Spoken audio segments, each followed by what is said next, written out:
दोस्तों नमस्कार। दोस्तों आज एक बार फिर से हम नरेश मीणा पर बात करने वाले हैं क्योंकि नरेश मीणा की कल जमानत याचिका पर सुनवाई होने वाली है। 25 जुलाई 2025 को नरेश मीणा झालावाड़ मामले में जेल चले गए थे और तभी से लगातार नरेश मीणा झालावाड़ जिला कारागृह में बंद हैं और नरेश मीणा की रिहाई के लिए लगातार नरेश मीणा के समर्थक पूरी कोशिश कर रहे हैं।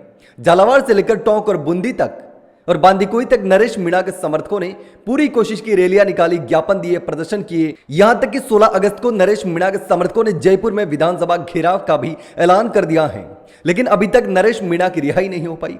8 अगस्त को नरेश मीणा की न्यायिक हिरासत खत्म हो गई थी, लेकिन बावजूद इसके नरेश मीणा की न्यायिक हिरासत 22 अगस्त तक बढ़ा दी गई और 11 अगस्त को नरेश मीणा की जमानत याचिका पर सुनवाई के लिए तारीख दे दी है।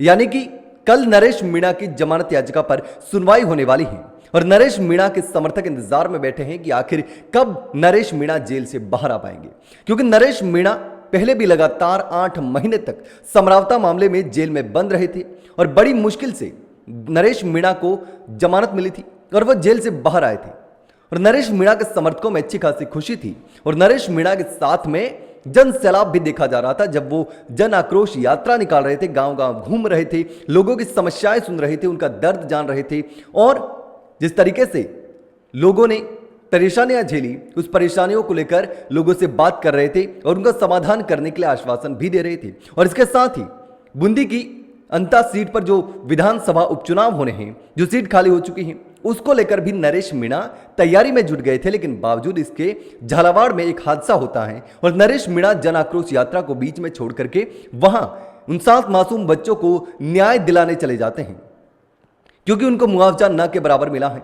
10 लाख रुपए मुआवजा मिला है, लेकिन नरेश मीणा का कहना था कि उनको कम से कम 1 करोड़ रुपए मुआवजा दिया जाना चाहिए जो मृतक है उनके परिजनों को। राजकुमार रोत ने भी यही मांग उठाई है कि कम से कम 1 करोड़ रुपए मुआवजा मिलना चाहिए। ये मांग सिर्फ नरेश मीणा की नहीं बल्कि दिल्ली संसद तक ये मांग उठ चुकी है। हनुमान बेनीवाल ने और राजकुमार रोत ने यह मांग उठाई है और नरेश मीणा भी लगातार शुरुआत से ही मांग कर रहे थे कि कम से कम घायलों के परिजनों को भी 50 लाख रुपए मुआवजा मिलना चाहिए। और ये तमाम मांग जो है उसको लेकर नरेश मीणा के समर्थक भी लगातार टोंक से लेकर झालावाड़ और बांदीकुई तक ज्ञापन देकर नरेश मीणा की इस मांग को और बुलंद कर रहे हैं, क्योंकि जेल जाते जाते नरेश मीणा ने कहा था कि मेरा ये काम कर देना, मेरी रिहाई पर भले ही काम मत करना, लेकिन उन 7 मासूम बच्चों को न्याय जरूर दिलवाना। ऐसे में नरेश मीणा के समर्थक नरेश मीणा की रिहाई के साथ साथ उन 7 मासूम बच्चों को न्याय दिलाने के लिए भी लगातार संघर्ष कर रहे हैं। लेकिन अब देखना होगा कि कल नरेश मीणा की जमानत याचिका पर सुनवाई होनी है और अब नरेश मीणा को जमानत मिलेगी या फिर एक बार फिर से नरेश मीणा को झटका लगने वाला है। उम्मीद है नरेश मीणा को 11 अगस्त को जब सुनवाई होगी जमानत याचिका पर तो जमानत मिल जाए। नरेश मीणा के समर्थक लगातार इंतजार कर रहे हैं कि आखिर कब नरेश मीणा बाहर आएंगे, लेकिन अब देखना होगा कि कल क्या होता है। 11 अगस्त को नरेश मीणा की जमानत याचिका पर सुनवाई होनी है। उनकी न्यायिक हिरासत जो है वो 22 अगस्त तक है, लेकिन अब देखेंगे कि कल क्या होता है। लेकिन दोस्तों इस पूरे मामले पर आप क्या सोचते हैं? किस तरीके से नरेश मीणा को फंसाया जा रहा है? आखिर नरेश मीणा के खिलाफ साजिश कौन कर रहा है या फिर नरेश मीणा गलती कर रहे हैं? क्योंकि जिस तरीके से लगातार एक के बाद एक नरेश मीणा की मुसीबतें बढ़ती जा रही हैं और नरेश मीणा को जेल से बाहर नहीं आने दिया जा रहा। तो दोस्तों आपको जो भी लगता हो, नरेश मीणा को कौन फंसा रहा है, कौन नरेश मीणा का दुश्मन है, क्यों आखिर नरेश मीणा को जेल से बाहर नहीं आने दिया जा रहा है, दोस्तों आपको जो भी लगता हो मुझे कमेंट करके जरूर बताना।